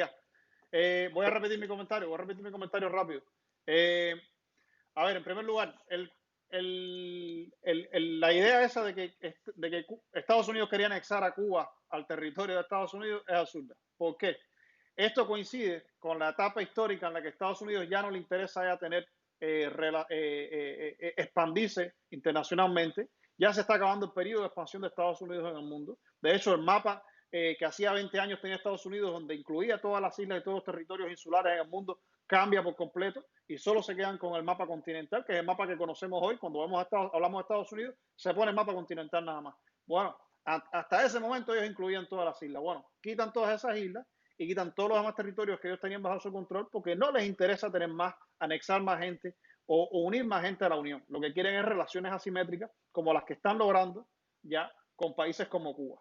Entonces, esa idea de que querían anexarse realmente no es así. Lo que quieren es tener relación con otras personas porque si anexaran a Cuba, entonces tendrían que otorgarle derechos a los cubanos que ellos no estaban dispuestos a otorgarle. Y si se los otorgaban, entonces serían derechos de ciudadanos de segunda. Y entonces eso también se ve muy mal en la imagen entonces de Estados Unidos. Es mejor la relación que ellos establecen ahí, eso es lo que quieren hacer.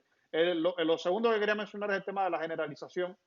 Cuando se habla de la república neocolonial, de república burguesa, es peligroso utilizar este término de república burguesa neocolonial porque no hay que hacer una distinción entre las dictaduras de Machado y de Batista con el resto de los gobiernos de esa época. E incluso entre esos gobiernos hay que hacer distinciones también. Es decir, no es lo mismo el gobierno de Estrada Palma o el gobierno de Sayas o de Miguel Mariano que los periodos dictatoriales. Es decir, unos respetan reglas democráticas más o menos, unos respetan más, otros respetan menos, y otros no respetan nada. Lo que hacen es básicamente violar la Constitución, violar las normas democráticas y establecer dictaduras. Hay que marcar diferencias ahí entre ellos porque no es lo mismo y hay algunos historiadores, hay un historiador.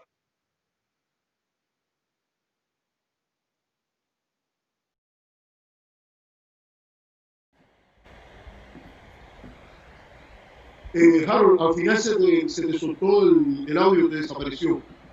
Al final el audio se te fue. ¿Me escuchaste? Sí.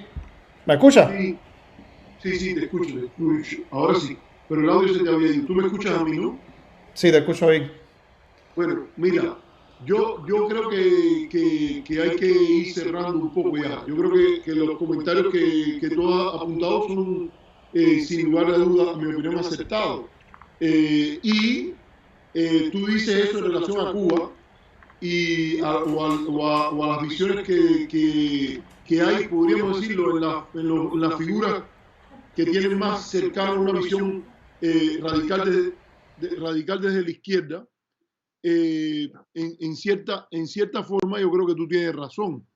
Yo apunto que te decía, a mí me parece que hay también tendencias que hay que reconocerlas bastante positivas. Yo creo que hay tendencias que son muy positivas como el tratamiento más adecuado desde el punto de vista, sobre todo en la academia. Yo creo que hay historiadores que están haciendo lo que tú sugieres. El punto a mí me parece más preocupante en la cuestión de en la implementación política de agitación y propaganda a este respecto. Y quiero hablar también cuando estoy hablando, porque más que todo yo miro esto de la perspectiva de relaciones internacionales. Yo creo que en los primeros años de la República Platista está todo lo que es la subordinación, pero también lo que se gana en construyendo un Estado propio. En ocasiones esa construcción del Estado reta directamente la dominación imperial, en otras simplemente construye capacidades, en otras los cubanos simplemente fallan. Es muy difícil medir a las personas contra un paradigma que se proclama. Es muy difícil que la gente sea lo que ellos proclaman ser. Hay bolita, hay humillación nacional, hay un gobierno que es incapaz a veces de decir no, hay gradaciones en eso. Una cosa es el gobierno de José Miguel Gómez, otra cosa es el gobierno de Menocal, una cosa es el gobierno de Estrada Palma en términos de estándares de gobernabilidad, pero también en la idea de buscar la reelección a la brava e incluso pedir contra la voluntad de Rubel. Fíjate lo que tú decías de la anexión, que Rubel no quiere intervenir en Cuba. Militarmente no quiere ocupar Cuba, le dice a Estrada Palma, piense bien lo que usted va a hacer al pedir intervención, que lo que usted está pidiendo puede tener consecuencias muy importantes para el destino de las relaciones de Cuba y las relaciones entre Cuba y Estados Unidos. No es el tipo de relación asimétrica. Hay diferentes relaciones asimétricas. Por cierto, hay que decir que Wood llegó a hablar de que Cuba tuviese soberanía para política interna, pero que la política exterior cubana se hiciera en Washington. Eso no lo lograron los norteamericanos. Los constituyentistas, cuando negociaron la enmienda Platt, fue porque era una cosa que era en el espectro menos lejano de los paradigmas que ellos tenían. Pero hubo propuestas desde la anexión, que yo creo que Wood tenía ideas de anexión, había idea también de algunos de no solo quitar, de hacer una sola base. Se hablaba de 4 bases y al final se creó una sola. Se abrió base de la posibilidad de bases en Bahía Honda, creo que era en Bahía Honda, no recuerdo, norte, en Cienfuegos y en Guantánamo. Al final se hizo una sola base. Y la de Pino, al final formó parte de Cuba. Hubo una serie de cosas ahí que yo creo que son importantes a tomar en cuenta. Eso quiero decirlo. Esa es la visión que me parece que habría que hablar de. Me he tratado de focalizar en la República Platista, que yo creo que debe ser parte de la memoria histórica que el país debe tener. Un mérito histórico es tener un país que puede decir no. Puede ser un país que tenga efectos, problemas de gobernabilidad democrática, que yo creo que es legítimo que una oposición se lo formule. Es legítimo, fíjate que estoy hablando de oposición, yo no estoy hablando de disidencia o de revolucionarios disgustados con el proyecto. No, la posibilidad de que haya personas que desde una posición leal, de no apostasía, cuestionen la legitimidad en la elección y que busquen la manera de competir. Y si incluso acepten no hacerlo hoy, lo acepte por una dinámica de emergencia. Fíjate que yo te doy, generalmente que tú y yo conversamos esto, yo te doy que tú tienes la razón en el tema de la emergencia que el país vive. ¿Y por qué está determinada en última instancia? Por la política hostil que es de corte imperial que ha predominado. Eso para mí está claro. Pero hay que tener en cuenta la posibilidad de políticas diferentes. Y la República deja un legado positivo y negativo deja un legado positivo en políticos que fueron muy honestos, en políticos que fueron un alcalde de La Habana cometió suicidio porque no podía cumplir sus promesas. Un político como Eduardo Chivas cometió un suicidio porque no podía probar lo que él estaba diciendo. Y se dio el tiro diciendo, no lo puedo probar, pero se lo roban, refiriéndose al dinero público. Eso también es parte de la República. Los constituyentistas que negociaron la enmienda Platt, la Constitución del 1, y tuvieron que transar en ese punto, son figuras importantísimas. Los que trataron de inscribir un partido como el Partido Independiente de Color y los que también se lo pusieron con algunos criterios patrióticos, hay que aprender de toda esa dinámica. Entonces, creo que lo voy a dejar ahí. Me parece que no fue la república que José Martí soñó. Ese es un paradigma muy alto para medir todo. ¿Me entiendes? Y el que quiera medir, por ejemplo, la revolución hoy, la gente que dicen que era el autor de Fidel dijo que Martí era el autor de Intelectual de Moncada y Martí dijo esto.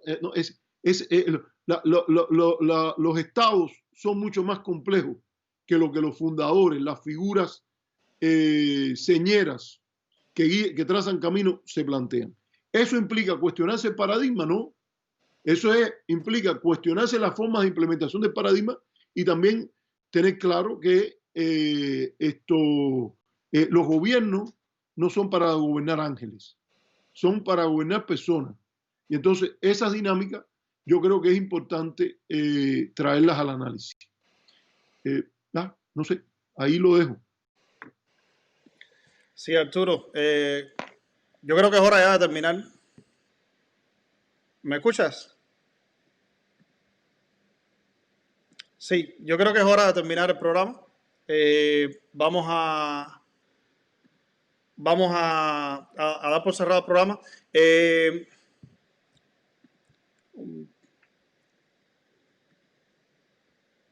¿Ya?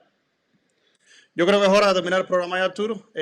Vamos a despedirnos entonces de la audiencia. Cumplimos nuestra promesa. Hicimos un programa en martes sobre José Martí. Hicimos el miércoles el webinar que tú moderaste.